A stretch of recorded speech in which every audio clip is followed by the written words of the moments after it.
Quemé el arroz. Y mi hija se rió. No una risa amable, divertida, que madres e hijas comparten por contratiempos en la cocina. Era una risa aguda, cruel, con algo que no había escuchado de ella desde que era una adolescente rebelde. Puro desprecio. Hoy voy a contarles algo que nunca pensé que compartiría. Y si ustedes, por un segundo, sienten que esto les suena familiar, por favor, denle a me gusta y suscríbanse. Me ayudará a seguir abriéndome sobre esto. Me llamo Elena Hartwell y tengo 66 años. Vivo en una modesta casa de 2 pisos en la Colonia Condesa, en la Ciudad de México. La misma casa donde mi difunto esposo David y yo criamos a nuestra única hija, Raquel. La cocina donde todo esto comenzó todavía huele ligeramente a los roles de canela que solía hornear cada domingo por la mañana, cuando los domingos por la mañana significaban algo, cuando la familia significaba algo. Estaba de pie junto a mi vieja estufa de gas, la que tiene el quemador que nunca se calentaba de manera uniforme, revolviendo lo que debería haber sido una simple olla de arroz jazmín. Mi artritis me estaba molestando ese día. Ese dolor profundo y punzante que viene con la lluvia de octubre en la Ciudad de México. Mis dedos, que alguna vez fueron lo suficientemente firmes para enhebrar agujas y trenzar el cabello de Raquel, ahora temblaban mientras sostenía la cuchara de madera. El arroz se había pegado al fondo de la olla, quemado. El olor acre llenó la cocina, mezclándose con el aroma del asado que había estado cocinando a fuego lento desde el amanecer. Había invitado a Raquel y a su esposo, Carlos, a cenar, como lo hago cada pocas semanas, esperando, siempre esperando, que esta vez fuera diferente. Que esta vez se sentara en la silla que solía reclamar como suya y me contara sobre su vida, sus sueños, sus miedos, cómo se supone que las hijas hablan con sus madres. En cambio, Raquel se sentó en mi mesa de comedor, la misma mesa de roble donde la ayudé con la tarea, donde jugamos juegos de mesa durante las tormentas de verano, donde le tomé la mano cuando lloraba por su primer desamor, y se rió. «Mamá», dijo, poniendo los ojos en blanco mientras apuñalaba su ensalada con el tenedor con borde dorado del juego que le di para su boda. «Es arroz. ¿Cómo puedes estropearlo? Tal vez es hora de que empecemos a pensar en un asilo para ancianos». Asilo para ancianos. Las palabras me golpearon como un golpe físico, reverberando en mi pecho, haciendo eco en el repentino silencio del comedor. Esta era la cocina donde solía hacer panqueques con forma de dinosaurio para ella cuando tenía pesadillas con monstruos debajo de su cama, donde me paraba descalza sobre el linóleo frío durante horas, horneando pastelitos para cada recaudación de fondos escolares, cada fiesta de cumpleaños, cada momento de solo por qué, cuando quería verla sonreír. Ahora, a los 66 años, ni siquiera podía cocinar arroz sin que me trataran como una vergüenza. Su esposo Carlos no dijo una palabra. Nunca lo hacía. Pero sonrió. Esa expresión sutil y conocedora que decía más que las palabras. Su silencio era peor que su crueldad porque era cómplice, calculado. Estaba documentando cada tropiezo, cada palabra olvidada, cada comida quemada, construyendo un caso que ni siquiera sabía que se estaba construyendo en mi contra. Se quedaron exactamente 22 minutos después de la cena.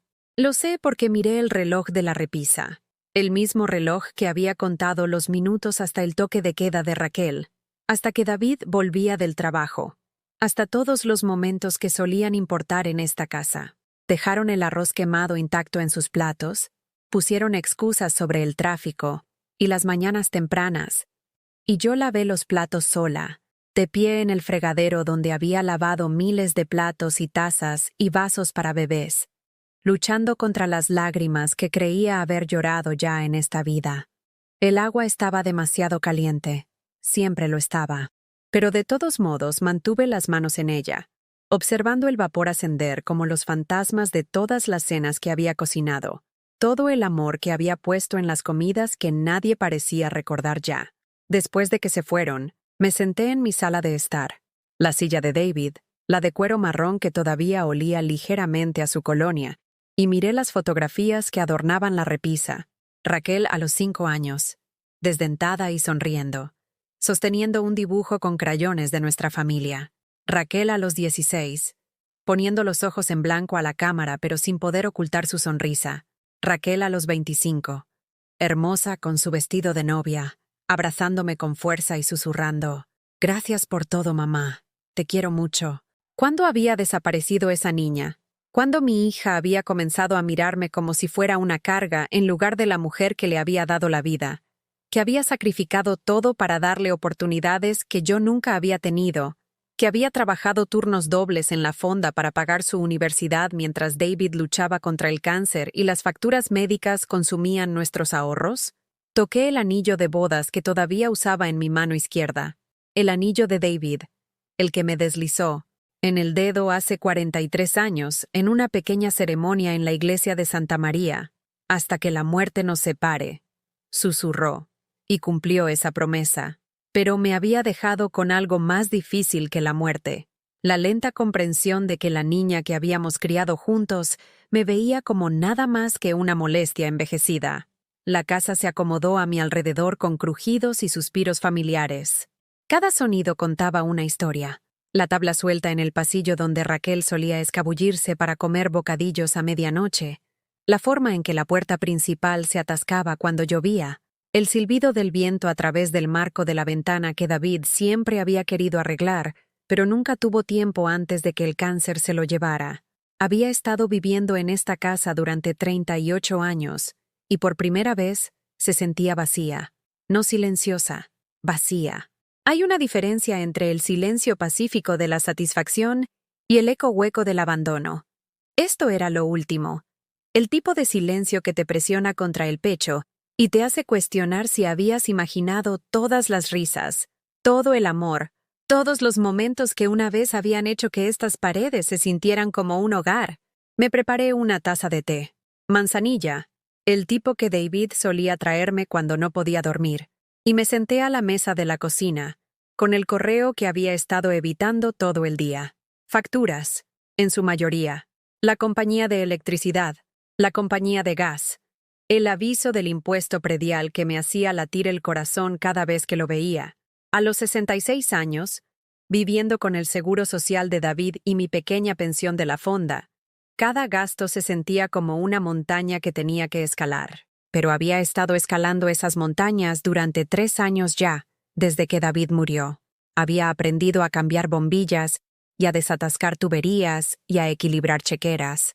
Había descubierto cómo estar sola sin sentirme sola, cómo cocinar para uno sin sentirme patética, cómo dormir en una cama que de repente se sentía demasiado grande sin el peso de otra persona a mi lado. Hasta esta noche, había pensado que me estaba manejando. Había pensado que era fuerte. La risa de Raquel resonó en mi memoria, aguda y despectiva, y me di cuenta de que tal vez me había estado engañando. Quizás yo era realmente una anciana cansada que ni siquiera podía cocinar arroz correctamente, que se estaba convirtiendo lentamente en el tipo de persona que merecía ser trasladada a algún centro estéril, donde alguien más tomaría decisiones sobre mis comidas, mi medicación, mi propia existencia. El pensamiento me aterrorizó más que la muerte de David. La muerte, al menos, tenía dignidad. Esto se sentía como una anulación. Miré alrededor de mi cocina. Realmente miré, y la vi a través de los ojos de Raquel, los electrodomésticos anticuados, el linóleo desgastado, la vajilla desparejada que contaba la historia de una vida vivida al día. ¿Así es como se ve el fracaso?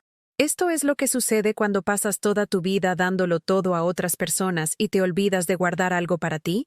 El teléfono sonó, sobresaltándome de mis pensamientos. Por un momento, la esperanza revoloteó en mi pecho.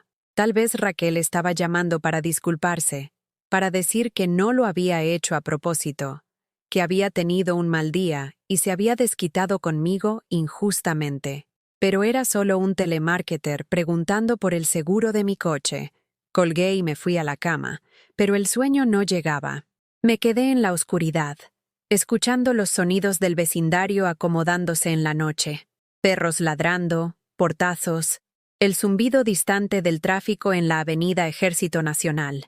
Sonidos normales de gente normal que vive vidas normales, Gente que probablemente no se quedaba despierta preguntándose si sus propios hijos estaban planeando su obsolescencia. ¿Estaba siendo dramática? ¿Estaba imaginando cosas que no estaban allí? Pero seguía escuchando esa risa, viendo esa sonrisa burlona, sintiendo el peso de las palabras que no podían ser retiradas. Tal vez era hora de aceptar que la hija que había criado, la que solía meterse en mi cama durante las tormentas y pedirme que le contara historias sobre princesas y dragones, se había convertido en alguien a quien ya no reconocía, alguien que me veía no como una madre, sino como un problema a resolver. El arroz había sido un símbolo, me di cuenta, no de mi incompetencia, sino de su impaciencia. Estaba cansada de esperar a que yo me volviera lo suficientemente pequeña, lo suficientemente débil, lo suficientemente rota para hacer lo que ella quería que hiciera. Simplemente aún no sabía qué era eso, pero estaba a punto de descubrirlo. A la mañana siguiente, me desperté con la risa de Raquel aún resonando en mis oídos. Pero mientras preparaba café en la misma cocina donde todo sucedió, otros recuerdos comenzaron a surgir. Recuerdos que había enterrado bajo años de esperar que las cosas mejoraran. Recordé la primera vez que le di a Raquel dinero que nunca me devolvió. Tenía 28 años, recién salida de la escuela de posgrado, ahogada en préstamos estudiantiles y deudas de tarjetas de crédito. Me llamó llorando, diciendo que no podía pagar el alquiler, que tal vez tendría que volver a casa, que su vida se estaba desmoronando. Fui al banco esa misma tarde y retiré $8,000, casi la mitad de lo que David y yo habíamos ahorrado para nuestras soñadas vacaciones en Irlanda. «Es solo un préstamo, mamá», dijo, abrazándome con fuerza en el estacionamiento de su departamento en la colonia Polanco. «Te pagaré tan pronto como me ponga de pie. Lo prometo». Eso fue hace 12 años. Irlanda siguió siendo un sueño que murió con David, pero eso fue solo el comienzo. A lo largo de los años, hubo tantas emergencias. La reparación del coche que costó $3,000. Los gastos de la boda que de alguna manera se convirtieron en mi responsabilidad porque las familias tradicionales siempre ayudan con las bodas. Mamá. El pago inicial de su primera casa, $15,000 de mis fondos de jubilación porque es una inversión en nuestro futuro y todos nos beneficiaremos. De hecho, había guardado un cuaderno, escondido en el cajón de mi dormitorio, debajo de viejos álbumes de fotos y los suéteres de David que no podía soportar donar, página tras página de fechas, cantidades, promesas hechas y rotas. Los números sumaban más de $60,000, dinero que podría haber hecho que mis años dorados fueran cómodos en lugar de ansiosos. Pero no era solo el dinero, eran los cumpleaños. Me senté en la mesa de mi cocina, mirando el calendario colgado en el refrigerador. Mi 66º cumpleaños había sido hace 3 semanas. Raquel había enviado un mensaje de texto. «Feliz cumpleaños, mamá. Perdón por no poder ir. Estoy muy ocupada con el trabajo. Lo celebraremos pronto». Pronto nunca llegó. Pero 2 días después, había publicado fotos en Facebook de una elaborada cena en algún restaurante de moda en la Roma Norte, celebrando la promoción de Carlos. 20 de sus amigos reunidos alrededor de una mesa, que probablemente costaba más que mi presupuesto mensual de comestibles, riendo y brindando mientras yo había pasado mi cumpleaños sola, comiendo una rebanada de pastel de la tienda y viendo películas viejas. La ironía no se me escapó. Durante 37 años, nunca me había perdido uno de los cumpleaños de Raquel, ni cuando nació 3 semanas antes de lo previsto, y yo todavía me estaba recuperando de complicaciones, ni cuando David estaba en el hospital recibiendo quimioterapia, y yo conducía directamente desde su cama a su dormitorio universitario, con galletas caseras y un paquete de cuidados, ni cuando el dinero era tan escaso que tenía que elegir entre comprarle un regalo y pagar la factura de la electricidad. Siempre la había elegido a ella. El teléfono sonó, interrumpiendo mi espiral de dolorosos recuerdos. Era Raquel. «Hola, mamá», dijo, con la voz artificialmente alegre. «¿Cómo te sientes hoy?» «Mejor, espero». «¿Mejor?» No le había dicho que me sentía mal, a menos que se refiriera a lo avergonzada por el arroz, lo que aparentemente requería tiempo de recuperación. «Estoy bien, cariño», dije, volviendo al patrón familiar de minimizar mis sentimientos para hacerla sentir cómoda. Bien, escucha, Carlos y yo estábamos hablando, y creemos que tal vez es hora de que tengamos una conversación seria sobre tu futuro. Mi futuro. No nuestro futuro. No el futuro de la familia. El mío. Como si fuera algo separado del suyo. Algo que necesitaba ser administrado y contenido. ¿Qué quieres decir? Bueno, no te estás haciendo más joven. Y anoche nos demostró que tal vez estás luchando más de lo que quieres admitir. Hemos estado investigando algunos asilos para ancianos muy agradables en la zona. Tienen actividades, gente de tu edad, personal profesional para ayudar con las comidas y el manejo de la medicación. Personal profesional, gente a la que le pagarían para que se preocuparan por si yo vivía o moría, porque mi propia hija no podía ser molestada. Raquel, no necesito un asilo. Quemé un poco de arroz. No me dio un derrame cerebral. Pero ¿qué pasa si olvidas apagar la estufa la próxima vez? ¿Qué pasa si te caes y nadie te encuentra en días? Estamos preocupados por ti, mamá. Te amamos. Amor. La palabra se sentía hueca saliendo de su boca, como si la estuviera leyendo de un guión que alguien más había escrito. Agradezco tu preocupación, dije con cuidado, pero me estoy manejando bien. ¿Lo estás, en serio? ¿Cuándo fue la última vez que fuiste al médico? ¿Cuándo fue la última vez que recibiste amigos en casa? Te estás aislando, mamá. Y eso no es saludable. Casi me río. ¿Cuándo fue la última vez que recibí amigos en casa? ¿Cuándo fue la última vez que me había animado a tener amigos, a tener una vida fuera de estar disponible para sus necesidades? Después de que David murió, había intentado mantener las amistades que habíamos construido a lo largo de los años. Pero las amistades de pareja son diferentes cuando de repente estás solo. Las invitaciones se volvieron menos frecuentes, las conversaciones más incómodas. Y Raquel nunca había apoyado mis intentos de construir nuevas amistades. Cuando me uní a un club de lectura en la biblioteca, se quejó de que nunca estaba disponible cuando ella me necesitaba.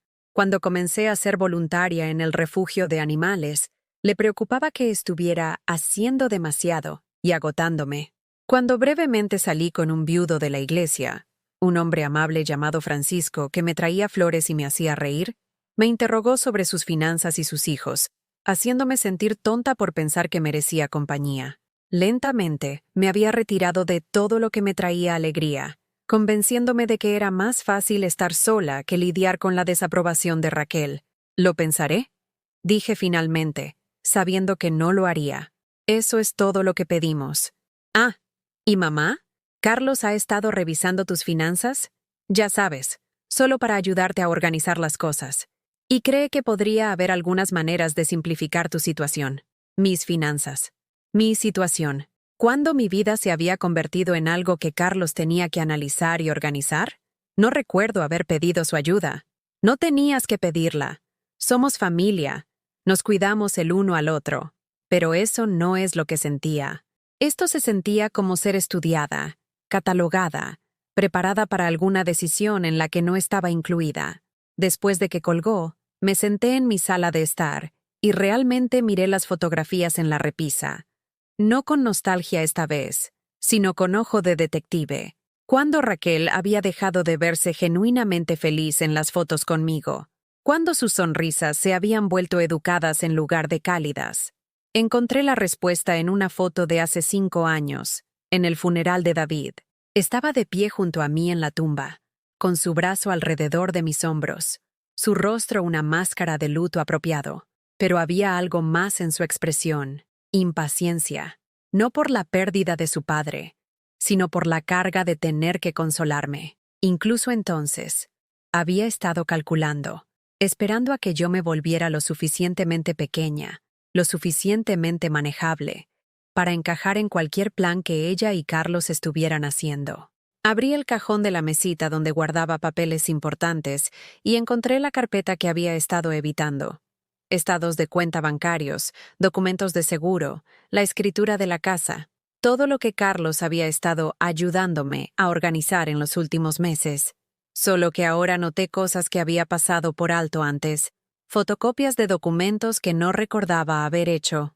preguntas sobre cuentas que había respondido sin entender por qué las hacía, formularios que me había ayudado a completar y que había firmado sin leerlos detenidamente. ¿Había sido ingenua? ¿O había sido manipulada? La palabra me incomodó, pero encajaba. Durante meses, quizás años, se habían estado posicionando como mis ayudantes, mis protectores, mis administradores, haciéndome sentir incompetente mientras se presentaban como la solución a problemas que no sabía que tenía.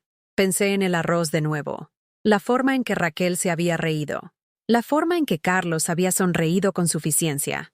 No se habían sorprendido por mi error, lo habían estado esperando, anticipando, tal vez incluso esperándolo. ¿Estaba siendo paranoica? ¿O finalmente estaba viendo con claridad?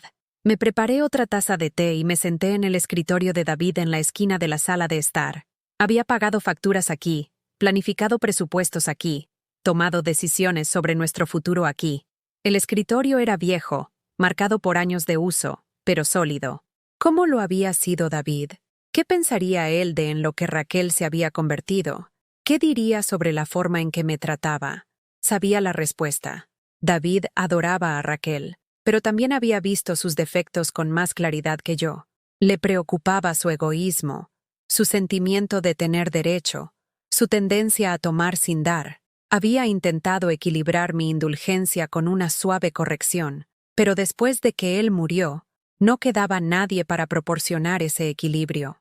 Me había convertido en ambos padres para una mujer adulta que había aprendido a verme como un recurso en lugar de una persona. La comprensión me golpeó como un golpe físico. No estaba imaginando cosas. No estaba siendo dramática. Me estaban usando. La pregunta era, ¿qué iba a hacer al respecto? 3 días después, encontré la carpeta. No estaba husmeando. Estaba buscando mis documentos del seguro porque la oficina del médico había llamado pidiendo el número de mi póliza, y sabía que lo había dejado en algún lugar del cajón de la cocina donde guardaba las cosas importantes. En cambio, metida entre facturas antiguas de servicios públicos y cupones vencidos, encontré una carpeta manila que nunca antes había visto. Estaba etiquetada «La situación de mamá», con la pulcra letra de Raquel. Me temblaban las manos cuando la abrí. En el interior había fotocopias de documentos que reconocía, mis estados de cuenta bancarios, mi información de seguridad social, mis tarjetas de Medicare, pero también había cosas a las que no recordaba haberles dado acceso. Expedientes médicos de mi último examen físico, un informe crediticio con mi nombre, lo más inquietante de todo, una tasación de mi casa, completa con el valor de mercado actual y las ventas comparables en el vecindario. Al final de la carpeta había una nota escrita a mano de Carlos. Propiedad valorada en aproximadamente $485,000. Deuda mínima. Mejor enfoque. Transición gradual a nuestra administración. Citando problemas de salud. Cronograma. 6-8 meses. Dejé caer la carpeta como si estuviera en llamas. Los papeles se esparcieron por el suelo de mi cocina, y me quedé allí mirándolos, con el corazón latiendo tan fuerte que podía oírlo en mis oídos. No estaban preocupados por mí. Me estaban valorando. Como una casa, como un coche, como cualquier otro activo para ser evaluado y adquirido. La nota estaba fechada hace 6 meses.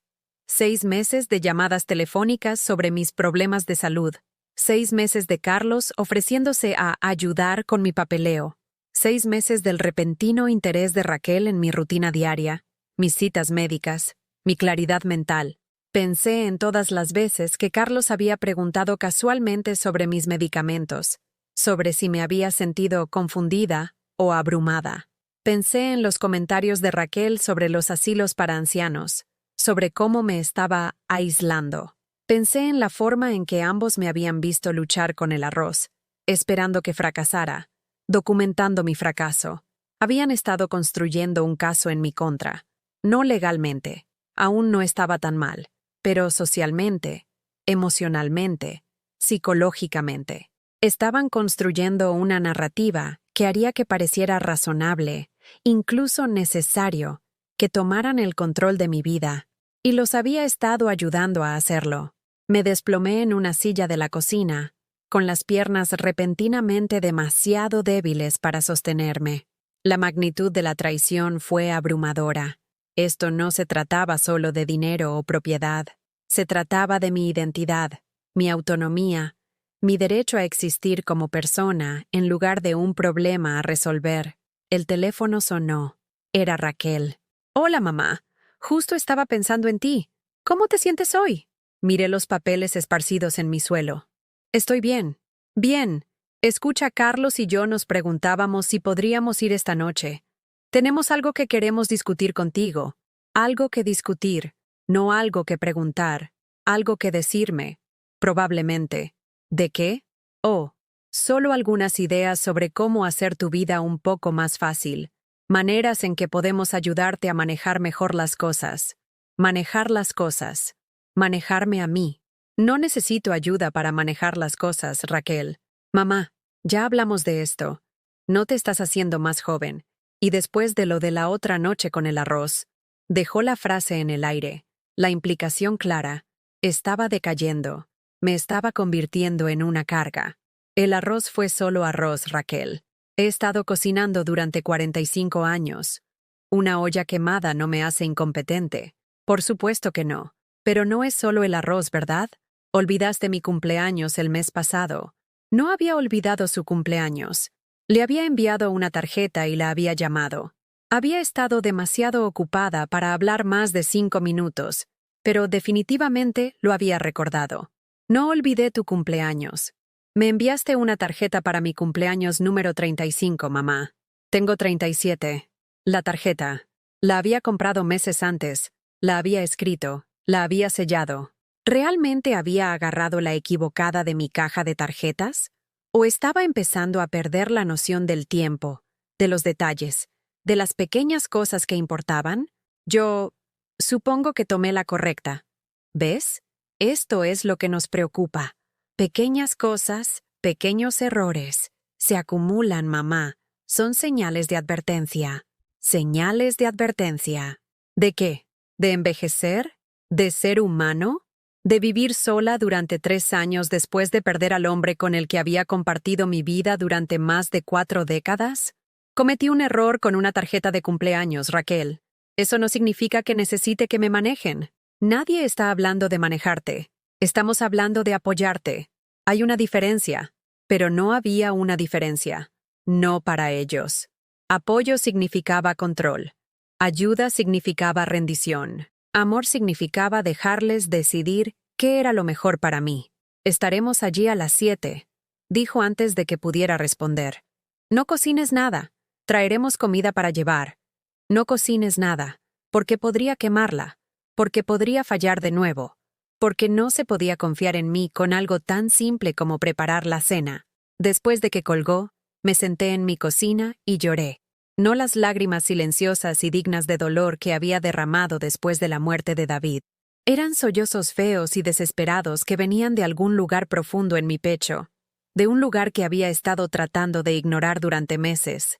Me sentí borrada, invisible, como si estuviera desapareciendo una pequeña humillación a la vez, un error a la vez, un momento de normal olvido humano a la vez. ¿Estaba perdiendo la cabeza? ¿Me estaba convirtiendo en la mujer que decían que me estaba convirtiendo? Miré alrededor de mi cocina. Realmente miré. La cafetera que había usado todas las mañanas durante 15 años. El recetario lleno de tarjetas de índice con mi propia letra. El calendario en el refrigerador donde rastreaba citas y cumpleaños y fechas importantes. El pastillero donde clasificaba mis medicamentos todas las noches de domingo. Esta era la cocina de un adulto funcional. No perfecta, no tan ágil como lo había sido a los 30, pero funcional, capaz, mía. Pero me estaban haciendo dudar de mi propia realidad, haciéndome cuestionar mi propia competencia, haciéndome sentir como una carga cuando había pasado 66 años cuidando a otras personas. Pensé en las últimas palabras de David. Estábamos sentados en su habitación del hospital, ambos sabiendo que el final estaba cerca. Me había tomado la mano, su piel fina como el papel, su agarre débil pero decidido, y me dijo, Eli, prométeme algo. No dejes que nadie te haga más pequeña de lo que eres. Eres más fuerte de lo que crees. Lo había prometido. Pero había olvidado esa promesa en algún momento del camino. La había enterrado bajo años de tratar de ser la madre que Raquel quería. La mujer que todos esperaban que fuera. A las 7 en punto, llegaron. Raquel llevaba una bolsa de un restaurante caro del centro. El tipo de lugar que David y yo siempre habíamos querido probar, pero nunca pudimos permitirnos. Carlos llevaba un maletín. Un maletín. A cenar con la madre de su esposa.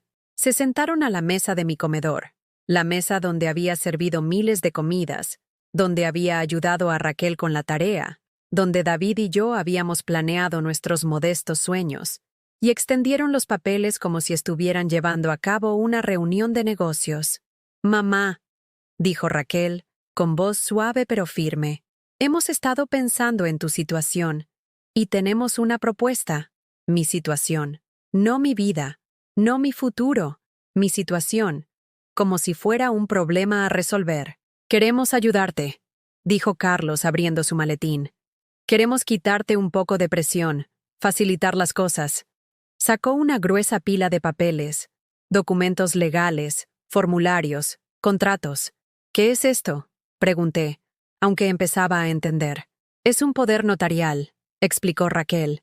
«Nos daría la autoridad legal para ayudarte a administrar tus finanzas, tomar decisiones médicas si no puedes, manejar todas las cosas complicadas para que no tengas que preocuparte por eso, manejar todas las cosas complicadas, como mis cuentas bancarias, como mi casa, como mi vida.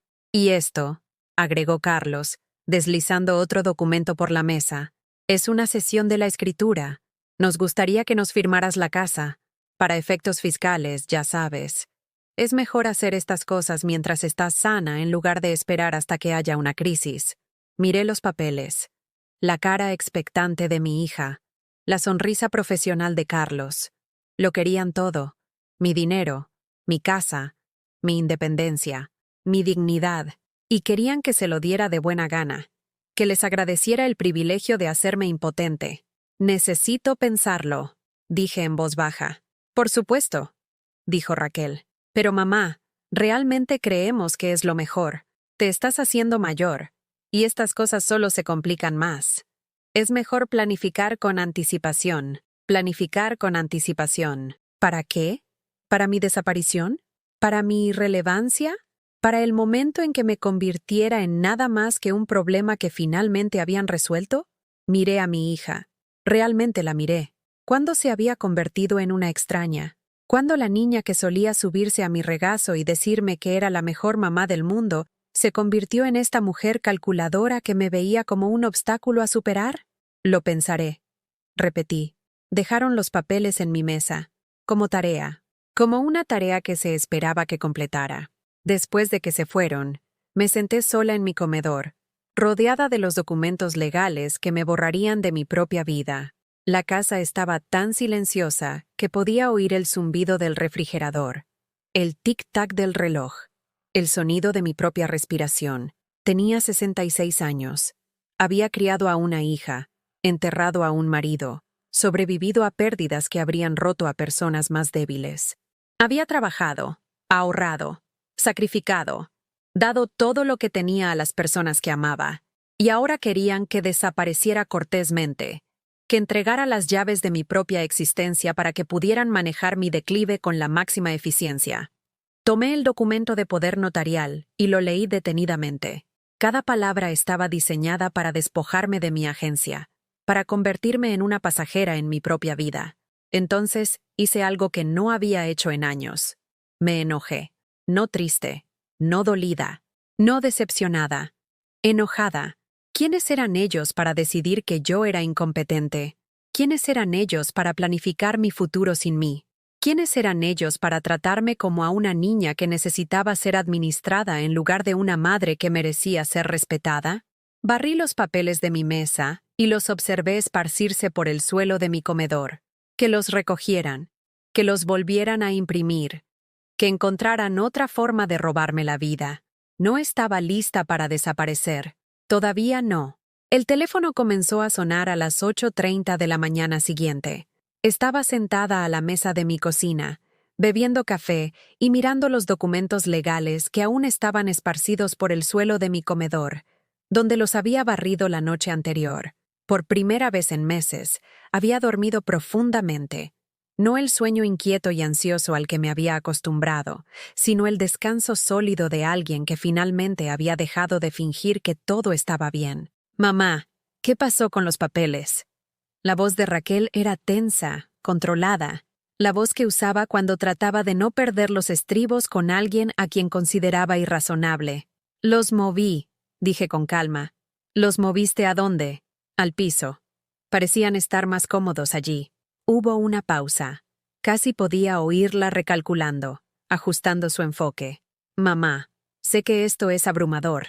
El cambio es difícil, especialmente a tu edad, pero estamos tratando de ayudarte. A mi edad». Como si tener 66 años significara que había perdido el derecho a tomar decisiones sobre mi propia vida. «No necesito la clase de ayuda que estás ofreciendo, Raquel». «¿Qué quieres decir?» «Quiero decir que no voy a firmar esos papeles. Ni hoy, ni nunca». Otra pausa, más larga esta vez. Luego su voz cambió, se volvió más dura. «Mamá, estás siendo irrazonable. Hemos gastado mucho tiempo y dinero preparando esos documentos». Carlos se tomó un tiempo libre del trabajo para reunirse con los abogados. Tiempo y dinero. No amor, no preocupación. Tiempo y dinero. Como si fuera una transacción comercial que no estaba generando el retorno de la inversión esperado. No le pedí a Carlos que se reuniera con abogados sobre mi vida. No tenías que pedirlo. Somos familia. Nos cuidamos el uno al otro. Cuidarnos el uno al otro no significa apoderarnos del otro. Mamá, quemaste el arroz. Olvidaste mi cumpleaños. Estás mostrando signos de declive. Y no podemos simplemente ignorarlo. Signos de declive. Hizo que sonara como un diagnóstico médico en lugar de las imperfecciones normales de ser humano. «Voy a colgar ahora», dije. «Mamá, no». Colgué. Me temblaban las manos, pero no de miedo, de adrenalina, de la sensación desconocida de decir no a mi hija por primera vez en décadas. El teléfono volvió a sonar de inmediato. Esta vez era Carlos. «Elena, creo que ha habido un malentendido. Sentémonos y hablemos de esto como adultos». Como adultos. Como si yo no hubiera sido adulta durante más tiempo del que él había estado vivo. «No hay malentendido, Carlos. Entiendo perfectamente. Quieren controlar mi vida, y no voy a permitirlo. Nadie quiere controlar tu vida. Queremos protegerte». ¿De qué? De cometer errores que podrían lastimarte, de ser aprovechada, del aislamiento que claramente está afectando tu juicio. Mi juicio. No mi derecho a tomar decisiones, sino mi juicio, como si mi negativa a ceder mi autonomía fuera evidencia de incompetencia mental. Mi juicio está bien, Carlos, lo suficientemente bien como para ver lo que tú y Raquel realmente están haciendo. ¿Y qué es eso? Están esperando a que me vuelva lo suficientemente indefensa como para justificar tomar todo por lo que he trabajado. Eso no es cierto, Elena. Estamos tratando de ayudarte a planificar el futuro. ¿El futuro de quién? ¿El mío o el de ustedes? No respondió a eso. No podía responder a eso, porque ambos sabíamos la verdad. «Voy a colgar ahora», dije, repitiendo mis palabras a Raquel. «Elena, espera». Pero no esperé. Colgué y desenchufé el teléfono de la pared. El silencio que siguió fue diferente del silencio vacío con el que había estado viviendo. Este era el silencio de haber tomado una postura, de haber trazado una línea en la arena. Se sentía poderoso. Todavía estaba sentada en ese poderoso silencio cuando sonó el timbre de mi puerta. A través de la mirilla, vi a una joven que no reconocí. Tenía quizás 30 años, con cabello castaño rizado y ojos amables, sosteniendo una fuente para hornear. «Señora Hartwell», dijo cuando abrí la puerta. «Soy Sarah Chen. Vivo al lado con mi abuela. Ella quería que le trajera esto». Había visto a Sarah antes, yendo y viniendo de la casa de al lado, pero nunca nos habíamos conocido formalmente. Su abuela, la señora Chen, era una mujer diminuta de 80 y tantos años que mantenía un jardín inmaculado y siempre asentía cortésmente cuando nuestros caminos se cruzaban. «Es muy amable de su parte», dije, aceptando el plato caliente. «Por favor, dígale a su abuela que muchas gracias». En realidad, dijo Sara, mirando a su alrededor nerviosamente. Se preguntaba si le gustaría venir a tomar el té esta tarde. Escuchó voces altas anoche, y quería asegurarse de que estaba bien. Voces altas. Por supuesto, Raquel y Carlos no habían sido tan silenciosos como creían cuando discutieron en mi entrada después de que me negué a firmar sus papeles. Estoy bien, dije automáticamente. ¿Lo está? ¿En serio? La voz de Sara era suave, sin juzgar, porque mi abuela ha pasado por situaciones similares con su propia familia. Ella pensó que tal vez querría hablar con alguien que entienda. Miré a esta joven, esta extraña que me estaba ofreciendo algo que mi propia hija no había ofrecido en años. Preocupación genuina sin una agenda. Me gustaría, dije. 2 horas después, estaba sentada en la sala de estar de la señora Chen, bebiendo té de jazmín de delicadas tazas de porcelana y escuchando una historia que sonaba dolorosamente familiar. Mi hijo y mi nuera intentaron lo mismo conmigo hace 5 años, dijo la señora Chen en un inglés acentuado que se había vuelto más preciso a lo largo de décadas de práctica. Dijeron que yo era demasiado mayor para vivir sola, demasiado confundida para administrar mis finanzas. Querían que firmara papeles, que me mudara a un lugar donde pudieran cuidarme. ¿Qué hiciste?, pregunté. Les dije que no. Dijeron que estaba siendo terca, que me estaba poniendo en peligro.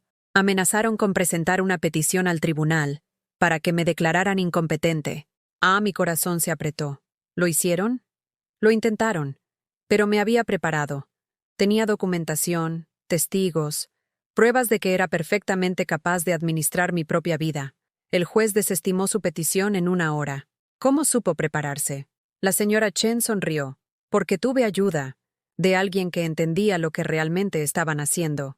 Señaló una fotografía enmarcada en su chimenea. Una mujer de unos 70 años con cabello gris acerado y ojos decididos.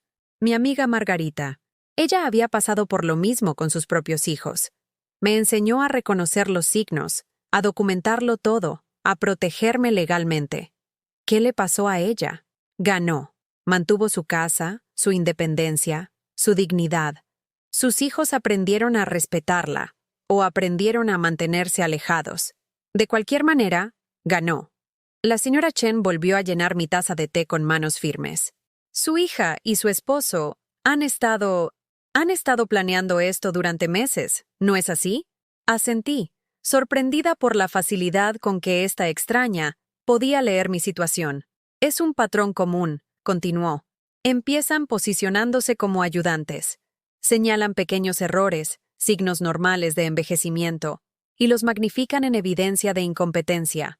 Te aíslan de tus amigos y sistemas de apoyo.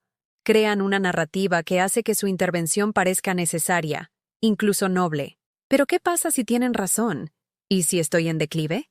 Lo pensé honestamente. No soy tan rápida como solía ser. A veces olvido cosas. La otra noche quemé el arroz. Yo quemé el arroz la semana pasada, dijo Sara desde el umbral de la cocina, donde había estado escuchando. Tengo 31. ¿Debería ceder mi casa a mi madre? A pesar de todo, me reí. Supongo que no. La pregunta no es si eres perfecta, dijo la señora Chen. La pregunta es si eres competente para tomar tus propias decisiones. ¿Lo eres? Sí, dije. Y por primera vez en meses, lo creí. Entonces necesitas protegerte. Documenta todo. Obtén asesoramiento legal. Construye un sistema de apoyo que no puedan socavar. No sé cómo hacer nada de eso. No tienes que hacerlo sola, dijo Sara. Hay gente que puede ayudar. Gente que no está tratando de robarte la vida. Esa tarde, me senté en mi sala de estar e hice una lista. No de mis fracasos o errores, sino de mis fortalezas, mis capacidades, mi evidencia de competencia. Equilibro mi chequera todos los meses.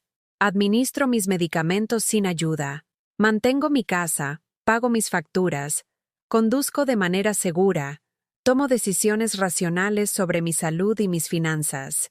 Tenía amigos en la iglesia, en la biblioteca, en la tienda de comestibles donde había comprado durante décadas. No era perfecta, no era tan joven como solía ser, pero estaba lejos de ser la mujer indefensa y en declive que Raquel y Carlos estaban tratando de hacerme creer que era. El teléfono sonó. Lo había vuelto a enchufar, pero lo dejé ir al buzón de voz. Mamá, soy Raquel. Sé que estás molesta, pero necesitamos hablar. Esto no puede esperar. Carlos dice que necesitamos seguir adelante con el papeleo, te guste o no. Hay formas legales de hacer esto, mamá. No queremos ir por ese camino, pero lo haremos si es necesario. Vías legales. Amenazas. Ultimátums. Borré el mensaje e hice otra llamada. Señora Chen, soy Elena. Mencionó que su amiga Margarita tenía ayuda legal. ¿Podría darme el nombre de esa abogada? Por supuesto, querida. Se llama Denise Carter. Se especializa en casos como el tuyo. Sabrá exactamente qué hacer. Mientras escribía el número, sentí algo que no había experimentado en años. Esperanza. No la esperanza desesperada de alguien aferrado a un barco que se hunde, sino la esperanza sólida de alguien que había encontrado un salvavidas. Raquel y Carlos pensaron que estaban tratando con una anciana asustada que finalmente se rendiría a su presión. Estaban a punto de descubrir que habían subestimado a la persona equivocada. Mañana, llamaría a Denise Carter. Mañana, comenzaría a defenderme. Esta noche, dormiría en paz, sabiendo que no estaba tan sola como me habían hecho creer. La niña que solía meterse en mi cama durante las tormentas se había ido, pero la mujer que la había criado, que había sobrevivido a la pérdida y las dificultades y 46 años de anteponer a otras personas, todavía estaba aquí. Y ya había terminado de que la empujaran. Llamé a Denise Carter exactamente a las 9:00 a.m. de la mañana siguiente. Su oficina estaba en una casa de piedra rojiza convertida en la colonia Roma Norte. El tipo de edificio que sugería competencia sin ostentación. Cuando entré por la puerta, esperaba encontrar una oficina legal típica, estéril, intimidante, diseñada para hacer que los clientes se sintieran pequeños y agradecidos por la ayuda profesional. En cambio, encontré calidez, plantas reales, no de plástico, fotos familiares en el escritorio, una cafetera que realmente olía a buen café, no a la infusión institucional quemada a la que me había acostumbrado en las salas de espera. La propia Denise Carter era exactamente como la señora Chen la había descrito, una mujer de 70 años con cabello gris acerado y ojos que habían visto todos los trucos del libro. Llevaba un traje burdeos que había sido diseñado para ajustarse a su figura, y cuando me dio la mano, su agarre era firme y confiado. «Elena», dijo, «por favor, siéntese. Cuénteme todo». Y así lo hice. Le conté sobre el arroz, sobre la carpeta, sobre los documentos legales que Raquel y Carlos habían tratado de presionarme para que firmara.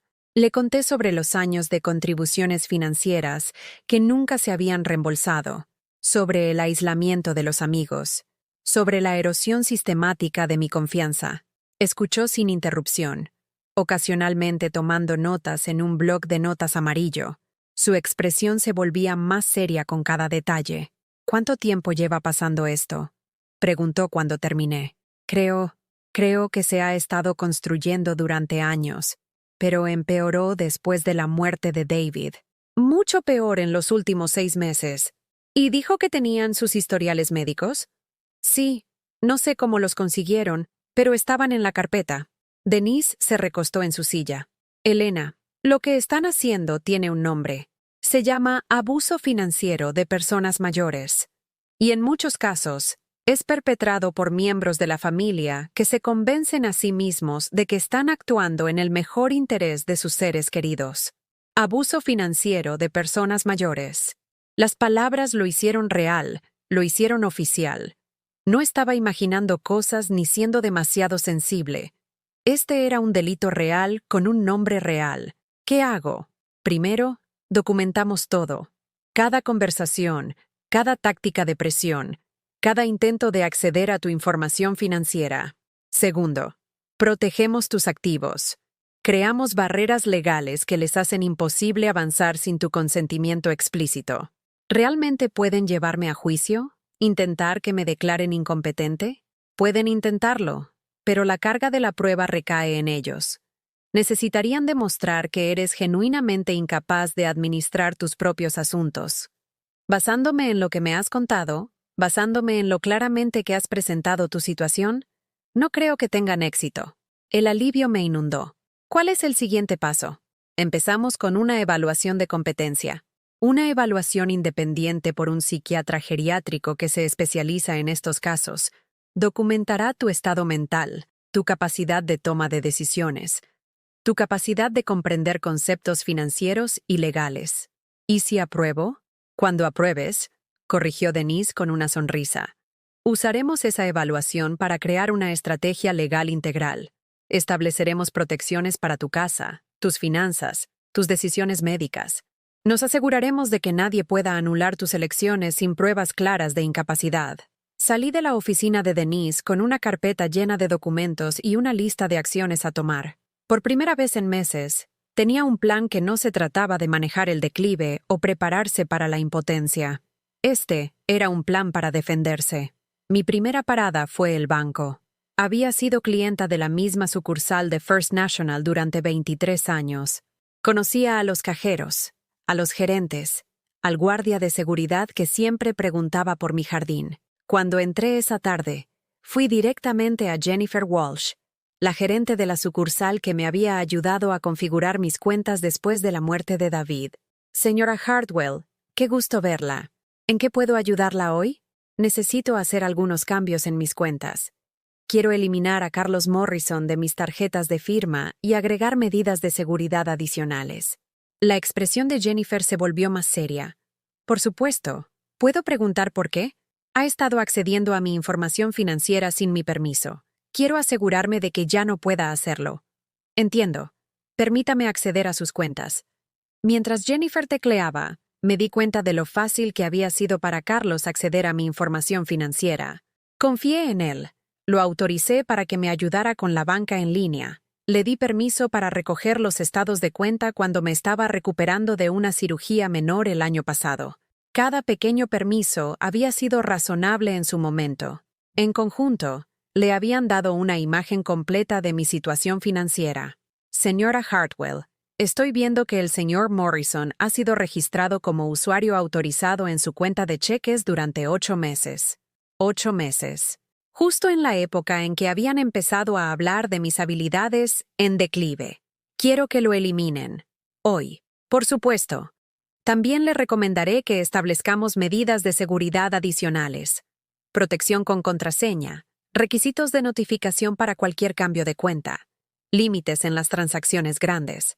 Sí, todo eso. Mientras Jennifer procesaba los cambios, sentí algo que no había experimentado en años. Control. No el control desesperado de alguien que intenta manejar el caos, sino el control tranquilo de alguien que toma decisiones racionales sobre su propia vida. Mi siguiente parada fue la oficina de la doctora Rivera. La doctora Rivera había sido mi médico de cabecera durante 12 años. Me había visto pasar por la enfermedad de David, por mis propios problemas de salud, por la adaptación a la vida como viuda. Cuando pedí copias de mis historiales médicos, pareció sorprendida. ¿Está todo bien, Elena? Necesito documentar mi historial médico. Ha habido algunos desacuerdos familiares sobre mi salud. Su expresión se oscureció. ¿Qué tipo de desacuerdos? Mi hija y su esposo parecen pensar que estoy mostrando signos de incompetencia.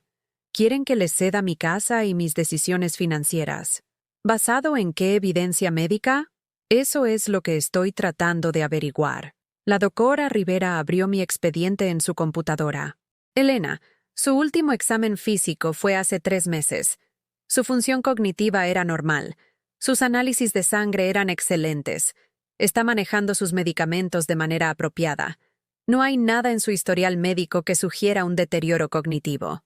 ¿Podría poner eso por escrito? Absolutamente. ¿Y Elena? Si alguien intenta alegar una justificación médica para quitarle su autonomía, necesitarán evaluaciones actuales y completas realizadas por especialistas. No solo observaciones familiares sobre el arroz quemado.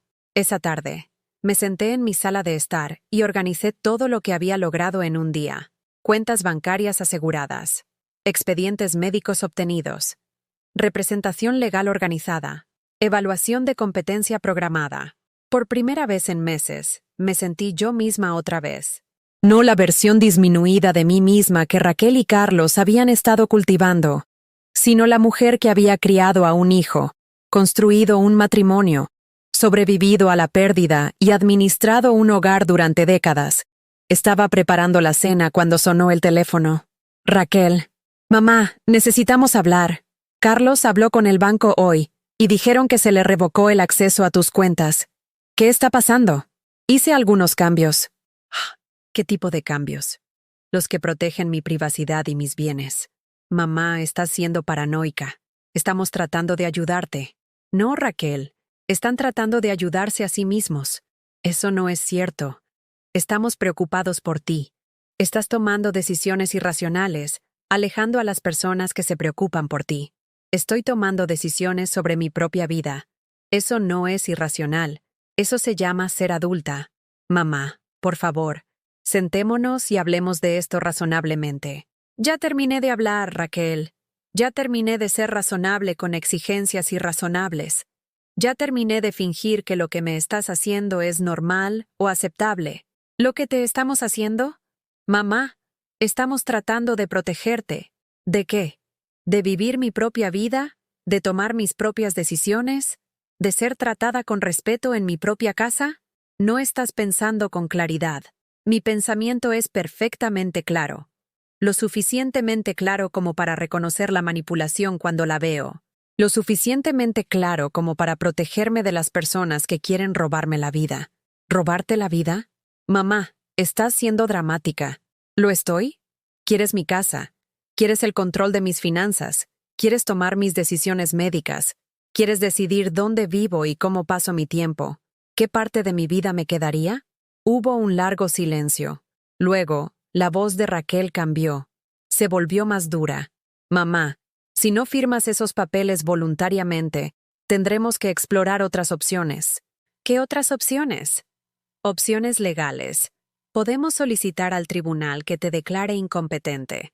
Tenemos documentación de tu declive. Testigos que te han visto luchando. Adelante. ¿Qué? Adelante. Llévame a juicio. Deja que un juez decida si soy competente para dirigir mi propia vida. Mamá, no quieres hacer esto. Será caro, embarazoso, público.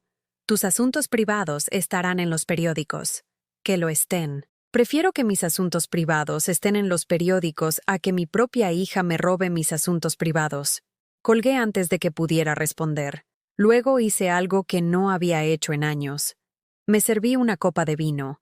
El chardonnay favorito de David, de la botella que había estado guardando para una ocasión especial.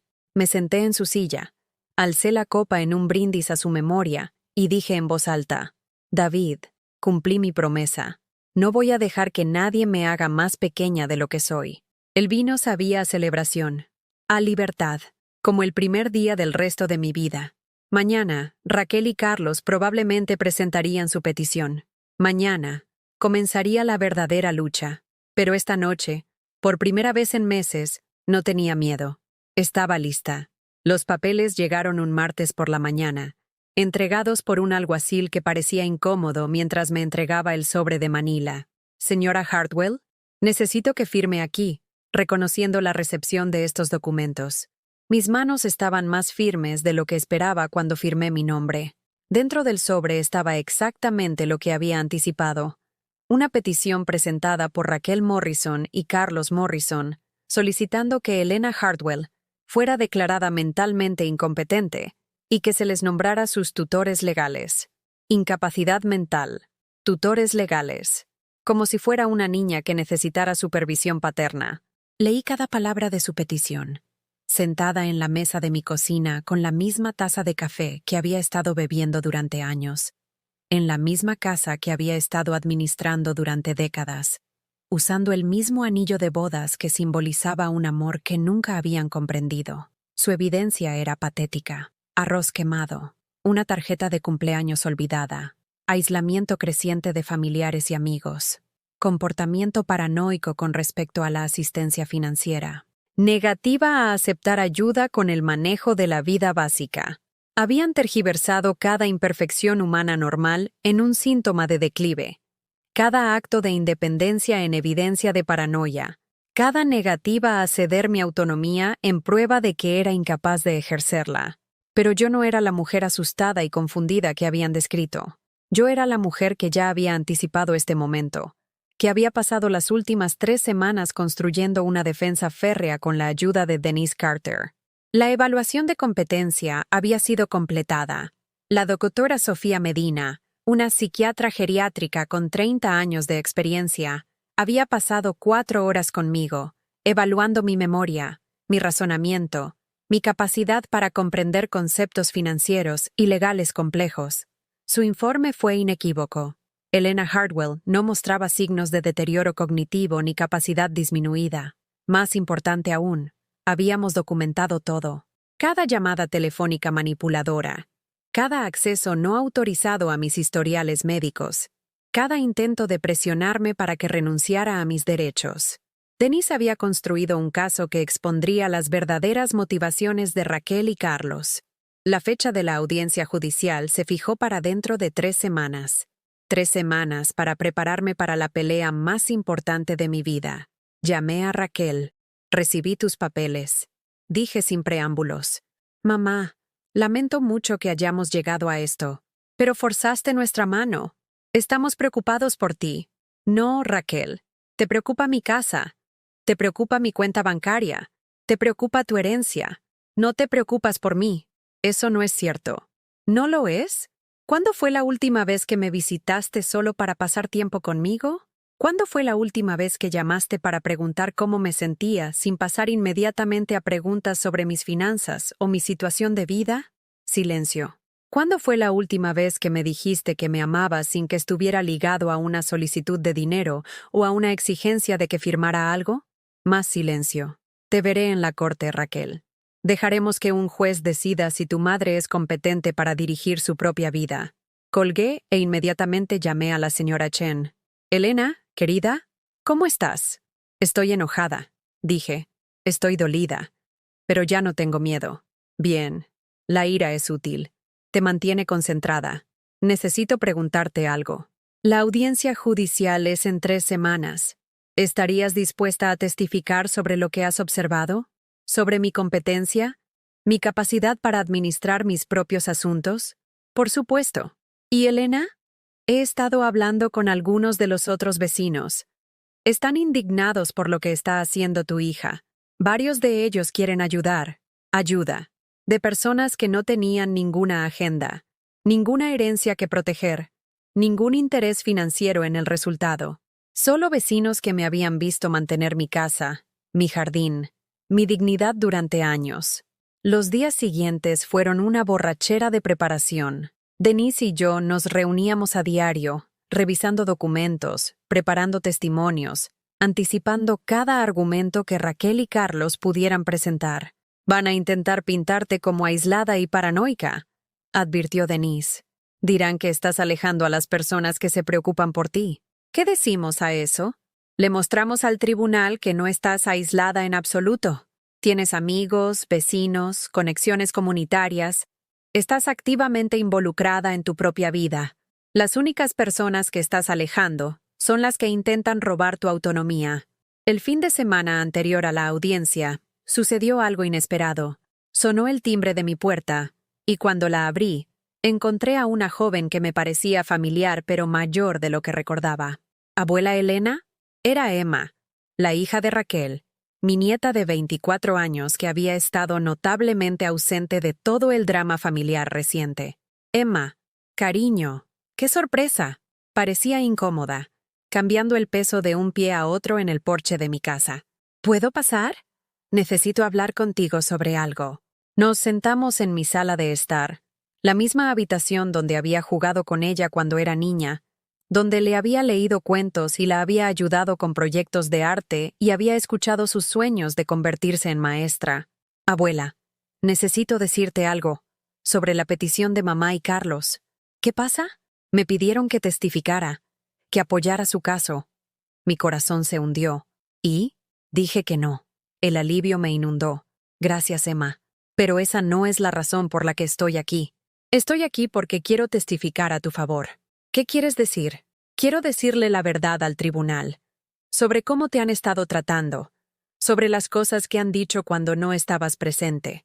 Sobre sus verdaderas motivaciones. Emma, No quiero ponerte en medio de esto.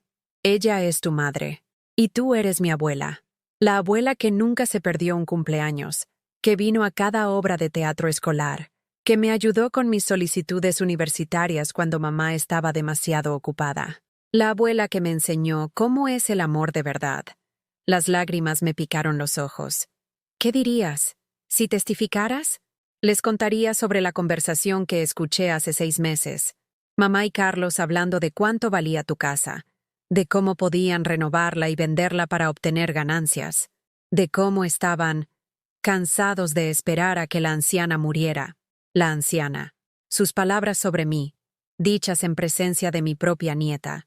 Les contaría cómo mamá me ha estado enseñando a notar signos de tu declive cada vez que la visito. Cómo ha estado tratando de que esté de acuerdo en que te estás volviendo incompetente. ¿Y qué le dijiste? Le dije que me parecías exactamente la misma. Perspicaz, independiente, capaz. Tal vez un poco más solitaria desde que el abuelo murió, pero no incompetente. Emma se inclinó hacia adelante, su joven rostro serio. Abuela, sé que lo que están haciendo está mal, y sé que mamá probablemente nunca me perdonará por oponerme a ella, pero no puedo permitirles que te roben la vida. ¿Estás segura? Esto cambiará todo entre tú y tu madre. Ya lo ha hecho. En el momento en que me pidió que mintiera sobre ti, ya lo había cambiado todo. El día de la audiencia llegó gris y frío, el típico noviembre en la Ciudad de México. Me vestí cuidadosamente con mi mejor traje azul marino, el que había usado para el funeral de David, el que me hacía sentir fuerte y digna. Denise me esperaba en los escalones del juzgado. ¿Lista? Tan lista como alguna vez estaré. La sala del tribunal era más pequeña de lo que esperaba, pero estaba llena de gente. Raquel y Carlos se sentaron en una mesa con su abogado, un hombre con un traje caro que parecía especializarse en hacer desaparecer a las personas mayores. La señora Chen se sentó en la galería, junto con varios vecinos, mi médico y Emma, mi nieta, que había elegido la verdad por encima de la lealtad familiar, que me había elegido a mí por encima de la aprobación de su madre. La juez Patricia Williams era una mujer de 60 y tantos años con ojos inteligentes y una actitud sensata. Miró la petición, luego a mí, luego a la multitud de personas que habían venido a apoyarme. Esta es una audiencia de competencia, comenzó. Los peticionarios afirman que la señora Elena Hartwell ya no es capaz de administrar sus propios asuntos y requiere tutela legal. La señora Hartwell impugna esta afirmación. El abogado de Raquel fue el primero, presentando su caso con la eficiencia pulida de alguien que ya lo había hecho antes. Habló de mi función cognitiva en declive, mi aislamiento creciente, mi negativa paranoica a aceptar ayuda. Pero cuando llamó a Raquel a testificar, sucedió algo inesperado. Señora Morrison, ¿puede dar al tribunal ejemplos concretos de la incompetencia de su madre? Bueno, quemó el arroz. Olvidó mi cumpleaños. Ha estado tomando decisiones financieras irracionales. ¿Qué tipo de decisiones financieras? Removió a mi esposo de sus cuentas bancarias sin consultarnos. Ha sido secreta sobre sus finanzas. ¿Está diciendo que administrar sus propias cuentas bancarias es evidencia de incompetencia? Raquel vaciló. No, pero no está pensando con claridad. Está alejando a las personas que se preocupan por ella. ¿Es usted una de esas personas? Por supuesto. Luego, Denise se levantó para el contrainterrogatorio. Señora Morrison, ¿cuánto dinero le ha pedido prestado a su madre en los últimos 15 años? No veo cómo eso es relevante. Por favor, responda a la pregunta.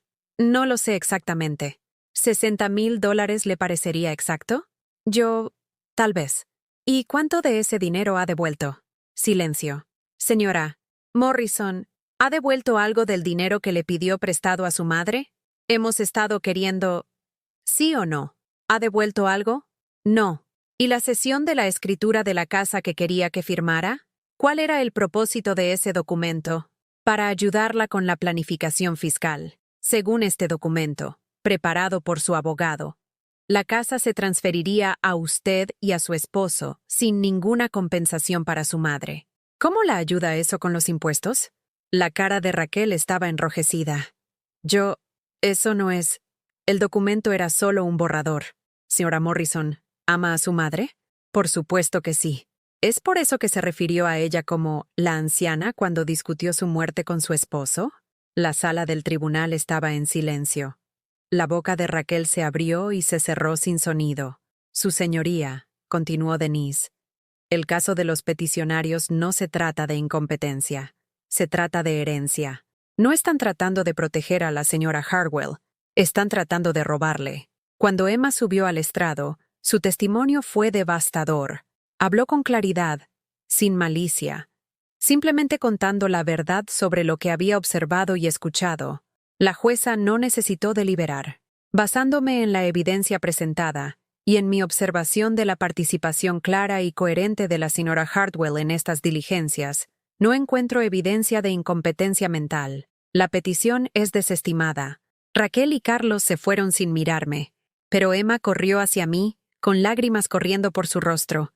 Estoy orgullosa de ti, abuela. Estoy orgullosa de ti también, cariño. Eso requirió valor. Mientras salíamos juntas del juzgado, sentí algo que no había experimentado en años. Completa libertad, no solo de la manipulación de Raquel y Carlos, sino del miedo que había estado controlando mi vida. Era libre de ser yo misma, de tomar mis propias decisiones, de vivir mi propia vida. La vieja Elena podría haberse sentido culpable por la ruptura familiar. Podría haber intentado reconstruir puentes que habían sido quemados por la codicia de otras personas. Pero la nueva Elena, la que había aprendido a luchar por sí misma, tenía otros planes. 2 semanas después de la audiencia judicial, hice algo que no había hecho en 23 años. Compré un billete de avión, no para visitar a la familia, cumplir con una obligación o acompañar a alguien en sus vacaciones soñadas. Este billete era para mí, Elena Hartwell, para viajar sola a Irlanda, el viaje que David y yo habíamos planeado pero nunca habíamos hecho. El sueño que había sido sacrificado a las interminables emergencias financieras de Raquel. Me paré en mi dormitorio, empacando una maleta con ropa que había comprado específicamente para este viaje. Ropa nueva, en colores que había olvidado que amaba. Un suéter verde esmeralda que resaltaba mis ojos. Un abrigo burdeos que me hacía sentir elegante en lugar de invisible. Zapatos cómodos para caminar que no fueron elegidos por su practicidad, sino por las aventuras que me llevarían a vivir. Por primera vez en décadas, estaba eligiendo algo puramente para mí. La transformación no había sucedido de la noche a la mañana. En las semanas posteriores a la victoria judicial, había experimentado algo que solo puedo describir como un despertar gradual. Como una mujer que emerge de un largo y problemático sueño para descubrir que el mundo era más hermoso y lleno de posibilidades de lo que recordaba. Empecé poco a poco. Un nuevo peinado en una estética de la colonia Roma, donde la joven estilista miró mi cabello gris y dijo, «Démosle algo que muestre su estructura ósea». La mujer que me miraba desde el espejo era alguien que apenas reconocía, segura, vibrante, viva. Luego redecoré mi sala de estar, quitando los muebles oscuros y pesados que habían hecho que el espacio pareciera un mausoleo y reemplazándolos con piezas más claras que reflejaban a la persona en la que me estaba convirtiendo. La habitación ahora se sentía como un lugar donde la risa podía vivir, donde los amigos podían reunirse, donde simplemente podía existir sin disculparme por ocupar espacio. También había empezado a decir sí a las invitaciones que antes habría rechazado. La partida semanal de mahjong de la señora Chen, el club de lectura de la biblioteca, una clase de acuarela en el centro comunitario donde descubrí que tenía talento para pintar paisajes que había estado inactivo durante 40 años. Pero el cambio más significativo fue interno. Había dejado de esperar permiso para vivir mi propia vida. La noche anterior a mi partida, Emma vino a cenar. Había estado visitando regularmente desde la audiencia judicial y habíamos estado reconstruyendo nuestra relación en un nuevo terreno, no como abuela y nieta unidas por la obligación, sino como 2 mujeres que habían elegido preocuparse la una por la otra. ¿Estás nerviosa?, preguntó mientras nos sentábamos en mi cocina recién renovada, compartiendo una botella de vino y una lasaña casera que había cocinado sin quemar nada. Aterrorizada, admití. No he viajado sola desde que tenía 20 y tantos años. No sé si recuerdo cómo navegar por los aeropuertos o las ciudades extranjeras o nada de eso. Lo descubrirás. Descubriste cómo luchar contra un desafío legal y ganar. Descubriste cómo reconstruir toda tu vida. Puedes descubrir cómo leer una tabla de salidas. Tenía razón. En algún momento del proceso de defenderme, había redescubierto habilidades que había olvidado que poseía. No era la mujer indefensa que Raquel había intentado hacerme creer que era. Era ingeniosa, inteligente, más fuerte de lo que me había dado crédito. ¿Has sabido algo de tu madre? Pregunté suavemente. La cara de Emma se ensombreció. Me llamó la semana pasada. Quería saber si estaba satisfecha con destruir a la familia. Le dije que no destruí nada. Solo me negué a ayudarla a robarte. Lamento que estés en medio de esto. No estoy en medio, abuela. Elegí un bando. Elegí el lado correcto. Bye. 2 meses después, estaba sentada en un pub en Galway, viendo la puesta de sol pintar el cielo en tonos dorados y rosados que ninguna fotografía podía capturar. Había pasado 3 semanas viajando por Irlanda, alojándome en bed and breakfasts, hablando con los lugareños, explorando antiguos castillos y ciudades modernas con la libertad de alguien que no respondía ante nadie más que ante sí misma. Había hecho amigos. Amigos de verdad. No los conocidos cuidadosos que había cultivado mientras intentaba ser la esposa y madre perfectas. Estaba Margarita, una maestra jubilada de Cork, que me acompañó en varias excursiones de un día. Patrick, un viudo de Dublín que me mostró sus librerías favoritas y me presentó la música tradicional irlandesa. Sarah, una joven artista que me enseñó a ver el paisaje a través de los ojos de un pintor. Estas personas me conocían como Elena, no como la madre, la hija o la cuidadora de alguien. Vieron a la mujer en la que me estaba convirtiendo, no a la mujer en la que había sido reducida. También había hecho algo que nunca creí posible. Había dejado de sentirme culpable por disfrutar. Cuando regresé a la Ciudad de México, encontré 17 mensajes de voz de Raquel. Los primeros eran enojados, acusándome de ser egoísta e irresponsable por viajar sola a mi edad. Los del medio eran manipuladores, afirmando que estaba muy preocupada por mí y que estaba demostrando que no era capaz de tomar buenas decisiones. El último, dejado hace solo 2 días, era diferente. Mamá, sé que ya regresaste de tu viaje. Emma me mostró algunas de tus fotos en Facebook. ¿Te ves feliz? Quería hablar contigo sobre lo que pasó, sobre el caso judicial, sobre todo. Creo que tal vez ambas dijimos cosas que no queríamos decir, pero no estaba lista para hablar con Raquel. Todavía no. Tal vez nunca. En cambio, había estado ocupada con un nuevo proyecto que había consumido mis pensamientos y mi energía durante semanas. Me había estado reuniendo con Denise Carter, no para defenderme esta vez, sino para crear algo positivo a partir del dolor que había experimentado. Quiero crear una fundación, le dije durante nuestra primera reunión después de mi regreso. Para mujeres como yo. Mujeres cuyas familias están tratando de robarles su independencia. ¿Qué tipo de fundación? Apoyo legal. Asesoramiento financiero. Un lugar donde las mujeres puedan obtener ayuda sin sentirse avergonzadas ni indefensas. Quiero llamarla Fundación David Hardwell para la Independencia de las Personas Mayores. Usar el nombre de David me parecía correcto. Se habría sentido orgulloso de en lo que me había convertido, de la forma en que había honrado sus últimas palabras sobre no dejar que nadie me hiciera más pequeña. Con la ayuda de Denise, había comenzado el proceso de establecimiento de la fundación. Mi casa, la misma casa que Raquel había querido robar, se convertiría en su sede. La cuenta de ahorros que Raquel había querido controlar financiaría sus operaciones. La independencia que había intentado destruir se utilizaría para proteger a otras mujeres de experimentar lo que yo había soportado. La ironía era perfecta. Todo lo que habían tratado de quitarme se estaba transformando en algo que ayudaría a otras mujeres a defenderse de una explotación similar. 6 meses después de la audiencia judicial, estaba de pie en mi sala de estar transformada, siendo anfitriona de la primera reunión del grupo de apoyo de la fundación. 8 mujeres, de entre 58 y 82 años, se habían reunido para compartir sus historias y aprender de las experiencias de las demás. Estaba Patricia, a quien su hijo le había estado robando sistemáticamente de su cuenta bancaria. María, a quien su nuera había convencido de que le cediera su casa para efectos fiscales, y luego intentó desalojarla. Jennifer, a quien toda su familia le había organizado una intervención sobre su competencia después de que se negara a prestar dinero que no tenía. Cada historia era diferente, pero el patrón era el mismo. Hijos que habían crecido creyendo que tenían derecho a los bienes de sus padres. Familias que habían confundido el amor con el control. Mujeres a las que se les había hecho sentir culpables por querer mantener su independencia.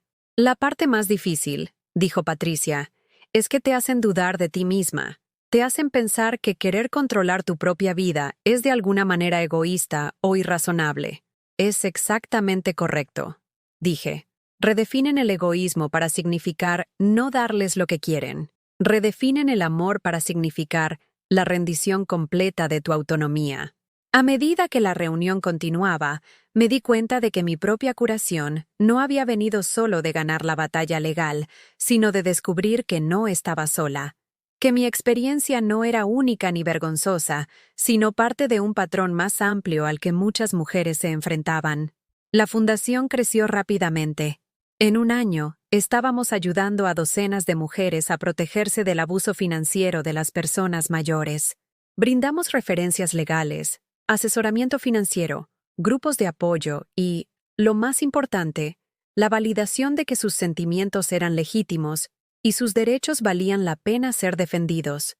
Emma se había convertido en nuestra coordinadora de voluntariado, entregándose al trabajo con la pasión de alguien que había presenciado de primera mano lo que podía suceder cuando las familias se volvían depredadoras. También había cortado todo contacto con Raquel, una decisión que sabía que le causaba dolor, pero que había tomado con los ojos claros y un corazón fuerte. A veces, me dijo una tarde mientras trabajábamos en las solicitudes de subvenciones, tienes que elegir entre ser leal a las personas y ser leal a los principios. Yo elegí los principios. En el segundo aniversario de la audiencia judicial, hice algo que nunca antes había hecho. Me organicé una fiesta. No una fiesta de cumpleaños ni una celebración festiva, sino una pura celebración de la supervivencia, de la victoria, de la mujer en la que me había convertido. Invité a todos los que me habían apoyado durante la transformación, la señora Chen, Sara, Denise, Emma, las mujeres del grupo de apoyo, los amigos que había hecho en Irlanda y que habían volado para celebrar conmigo.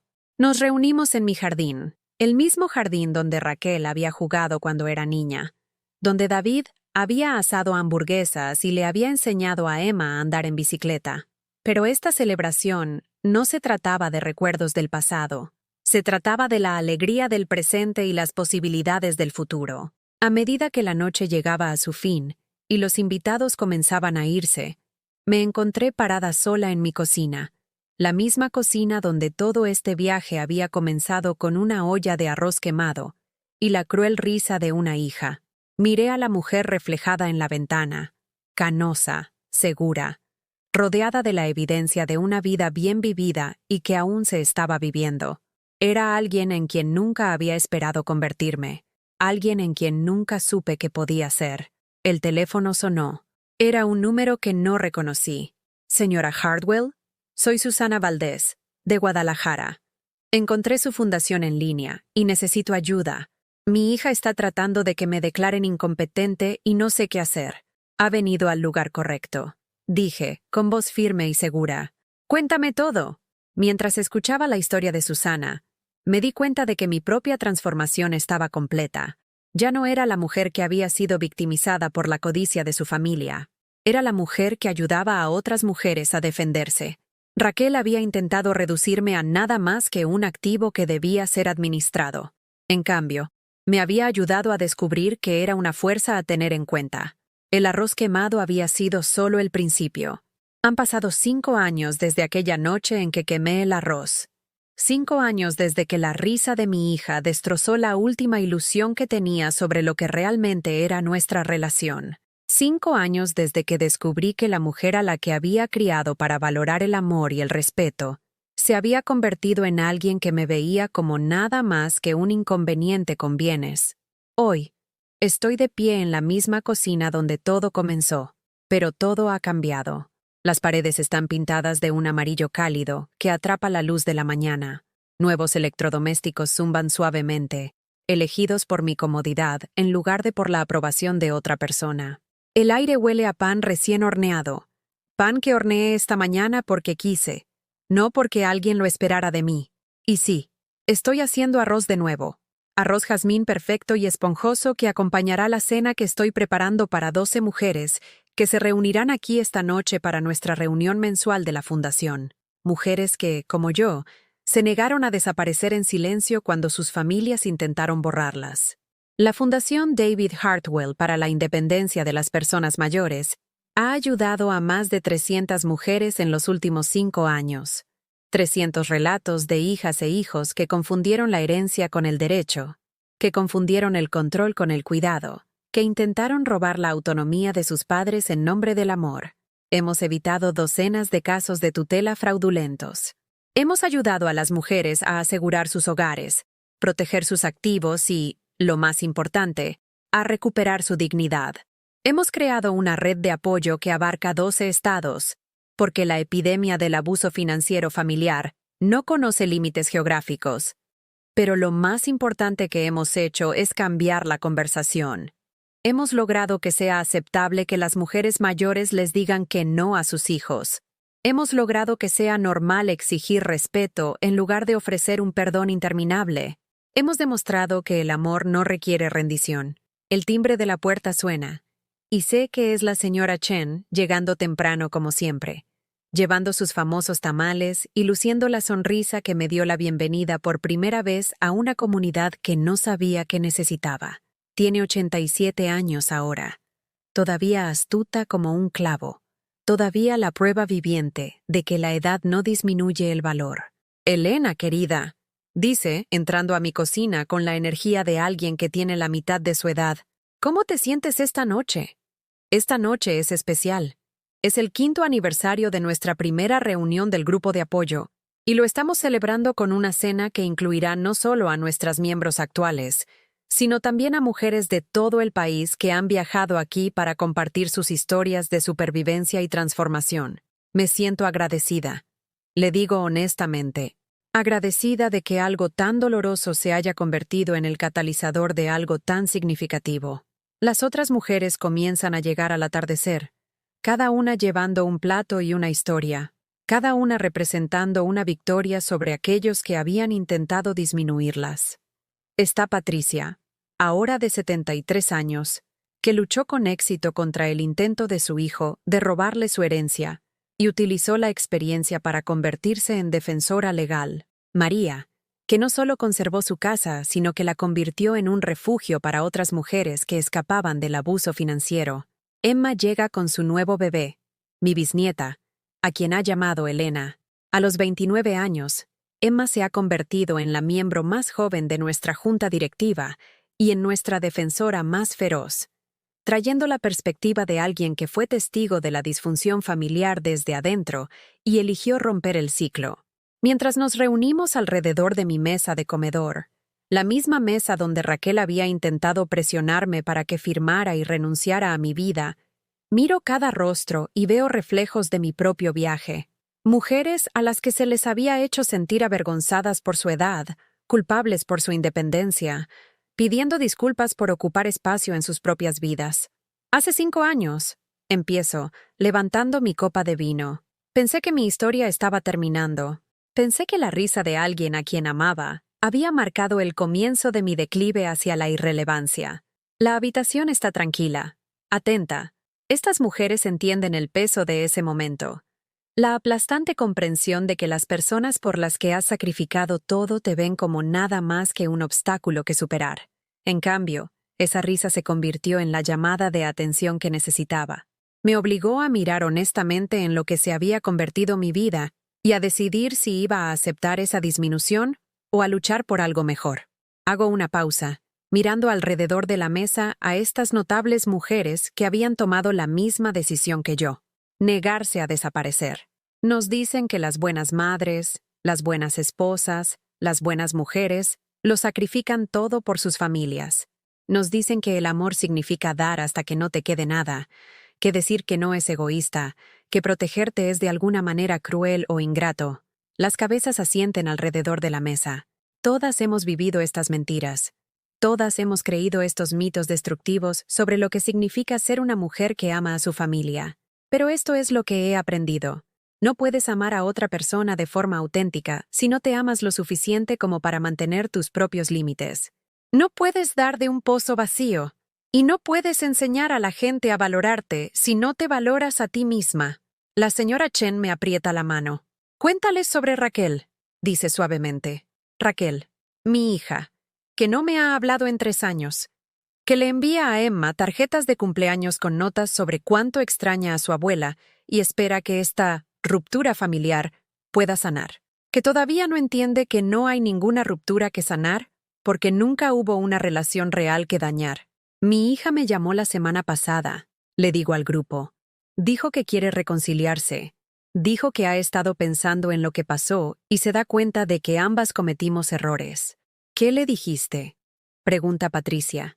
Le dije que estoy abierta a una relación con ella, pero solo si puede reconocer lo que realmente hizo. No se cometieron errores por ambas partes, sino una comprensión genuina de que intentó robarme la vida y que yo tenía todo el derecho a protegerme. ¿Y? Dijo que estaba siendo irrazonable, que las familias se supone que deben perdonarse, que estaba guardando rencor en lugar de seguir adelante. La mesa estalla en murmullos de conocimiento. Todas hemos escuchado estas reformulaciones manipuladoras, estos intentos de hacer que la rendición de cuentas parezca crueldad. Así que le dije algo que nunca habría tenido el valor de decir hace 5 años. Le dije, Raquel, te perdoné hace mucho tiempo. El perdón no significa pretender que algo no sucedió. Significa que no estoy sintiendo ira por lo que hiciste. Pero el perdón tampoco significa darte otra oportunidad de hacerme daño. ¿Qué te dijo a eso?, Emma pregunta, aunque veo que ya lo sabe. Colgó. ¿Y sabes qué? Me sentí aliviada, porque por primera vez en mi vida adulta, había elegido mi propio bienestar por encima de la comodidad de otra persona. Me había negado a prenderme fuego para mantener a otra persona caliente. A medida que la noche continúa, cada mujer comparte su propia actualización, sus propias victorias y desafíos. Celebramos ascensos y nuevas relaciones y nietos y aventuras de viaje. Lloramos pérdidas y contratiempos y a los familiares que aún se niegan a aceptar que tenemos derecho a existir como seres humanos autónomos. Pero lo más importante es que existimos juntas como testigos del valor de cada una, como prueba de que la vida después de los 60, 70, 80 puede ser un momento de crecimiento y descubrimiento en lugar de declive y disminución. Cuando los invitados comienzan a irse, Emma se queda para ayudar con los platos. Trabajamos en un cómodo silencio, 2 mujeres separadas por décadas pero unidas por la comprensión de que el amor requiere respeto, que la familia requiere límites, que ser una buena persona no significa ser un felpudo. ¿Alguna vez te arrepientes?, pregunta mientras secamos el último de los vasos de vino. ¿De haber luchado en lugar de simplemente darles lo que querían? Considero seriamente la pregunta. ¿Me arrepiento de los años de distanciamiento de Raquel? ¿Me arrepiento de las reuniones familiares que ya no suceden? ¿De las vacaciones pasadas con la familia elegida en lugar de los parientes de sangre? No, digo finalmente. Lamento que fuera necesario. Lamento que mi hija se convirtiera en alguien que solo podía amarme si me hacía más pequeña para su conveniencia. Pero no me arrepiento de negarme a colaborar en mi propia eliminación. Después de que Emma se va, me siento sola en mi sala de estar con una taza de té y un álbum de fotos que rara vez abro. Fotos de Raquel de niña, de joven, de madre primeriza. Evidencia de un amor que fue real, incluso si no sobrevivió a la prueba de su codicia y mis límites. A veces lloro a esa niña, a la que solía meterse en mi regazo y decirme que era la mejor mamá del mundo. Pero no lloro a la mujer en la que se convirtió, porque esa mujer nunca fue realmente mi hija. Era una extraña que usaba el rostro de mi hija, que decía palabras que sonaban como amor, pero que llevaban el amargo regusto de la explotación. La mujer que soy ahora, de 71 años, financieramente segura, rodeada de amor genuino y trabajo significativo. Es alguien en quien nunca pensé que tendría la oportunidad de convertirme. Es alguien que fue enterrada bajo décadas de autosacrificio y complacencia. Alguien que tuvo que luchar para regresar a la superficie y aprender a respirar su propio aire. Mañana, me despertaré en mi propia casa, en mi propia cama, y tomaré mis propias decisiones sobre cómo gastar mi tiempo y energía. Trabajaré en asuntos de la fundación, cuidaré mi jardín, almorzaré con la señora Chen. Tal vez planificaré otro viaje a un lugar en el que nunca he estado. Viviré mi vida como si me perteneciera, porque lo hace.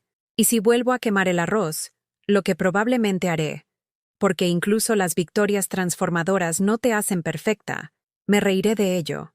No la risa cruel de alguien que ve el fracaso como confirmación de la incompetencia, sino la risa suave de alguien que entiende que los errores son solo parte de ser humano. He aprendido que lo contrario de ser usado no es ser perfecto, es ser libre. Libre de fallar sin perder tu valor.